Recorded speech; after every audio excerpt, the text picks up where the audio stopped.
नमस्कार, मेरा नाम प्रहलाद है और आज हम डिस्कशन करने जा रहे हैं आरती ड्रग्स कंपनी के बारे में। तो देखिए ये जो कंपनी है काफ़ी पुरानी कंपनी है, 1984 की एस्टेब्लिश है। और ये जो कंपनी है इसका जो मेन बिजनेस है वो एपीआई का है, एक्टिव फार्मास्यूटिकल इंग्रेडिएंट्स। देखिए एपीआई होता क्या है कि जब हम जो मेडिसिन बनाते हैं उसमें जो कच्चा पदार्थ होता है जिसकी मदद से कोई मेडिसिन बनाई जाती है उसे एपीआई कहा जाता है। तो स्पेशली ये जो बिजनेस है इसके अबाउट मैं बहुत ज़्यादा बुलिश हूँ।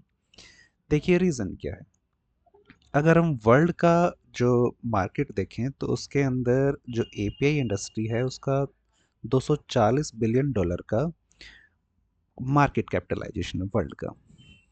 और उसके अंदर जो इंडिया का शेयर है वो कितना है, 13 बिलियन डॉलर के आसपास। मतलब वर्ल्ड के जो टोटल शेयर है उसका जस्ट 5% के आसपास इंडिया है। 8% की तो इसमें वैसे ही ग्रोथ होती है सालाना। लेकिन इंडियन जो एपीआई इंडस्ट्री है, फार्मास्यूटिकल इंडस्ट्री है, उसकी ग्रोथ के चांस हमें क्या लग रहे हैं, ज़्यादा। उसके पीछे रीज़न क्या है? उसके पीछे रीज़न है कि अभी जैसे डोनाल्ड ट्रंप आए हैं अमेरिका में, और उनका कहना है कि वो जो टैरिफ लगाएंगे, टैरिफ का मेनली जो बता रहे हैं वो है चाइना की तरफ। तो चाइना एक बहुत बड़ी मार्केट है एपीआई की, तो उस पर टैरिफ लगता है तो इंडिया की जो मार्केट है उसे थोड़ा इम्पेटस मिलना चाहिए। और अगर ये शेयर 5% से हमारा 7%, 8% पे भी हो जाता तो 13 जो बिलियन डॉलर की इंडस्ट्री सीधे 18 से 19 बिलियन डॉलर की इंडस्ट्री बन जाएगी। तो एक बहुत बड़ा इसमें क्या आने वाला है, इस इंडस्ट्री के अंदर एक ग्रोथ आने वाली है। और इस ग्रोथ को सबसे ज़्यादा बेनिफिट किसे मिलेगा? उन इंडस्ट्रीज़ को मिलेगा जो ऑलरेडी एस्टेब्लिश हैं और जिनके पास फ्यूचर के प्लान हैं। तो चलिए एक बार आरती इंडस्ट्रीज़ के बारे में थोड़ा सा जानते हैं। देखिए अगर बात की जाए तो ये जो कंपनी है लार्जेस्ट प्रोड्यूसर है किस चीज़ का? ये प्रोड्यूसर है,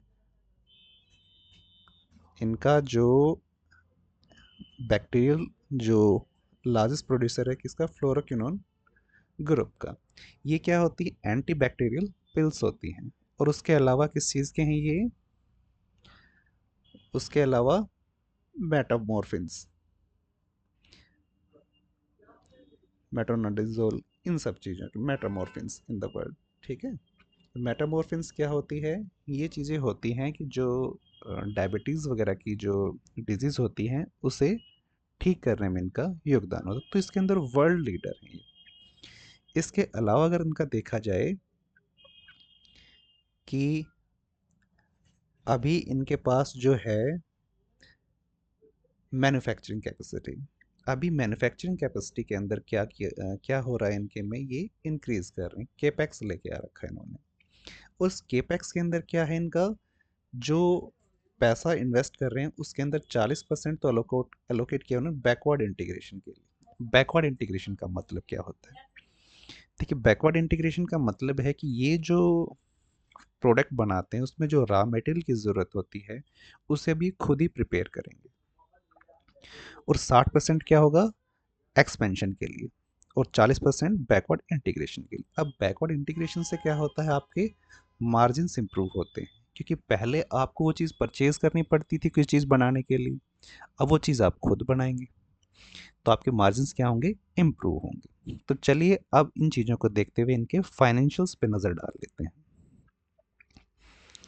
तो अगर इनके फाइनेंशियल देखें हम, तो इनके क्वार्टरली रिजल्ट देखें तो देखिएगा 578 ईयर ऑन ईयर देखें तो इनकी सेल्स थी, और अभी कितनी, 543, लगभग फ्लैटिश है। और रिवेन्यू भी लगभग फ्लैटिश है। तो देखिए इनकी ग्रोथ ना होने के पीछे रीज़न क्या है। हाल ही में क्या हुआ था, यूएस ने एक ऑडिट करवाया था, सरप्राइज ऑडिट, और उसके अंदर उनकी 7 ऑब्जर्वेशन लगी हैं इनके ऊपर। ऑब्जर्वेशन का मतलब क्या है कि उनको कुछ कमियां पाई गई।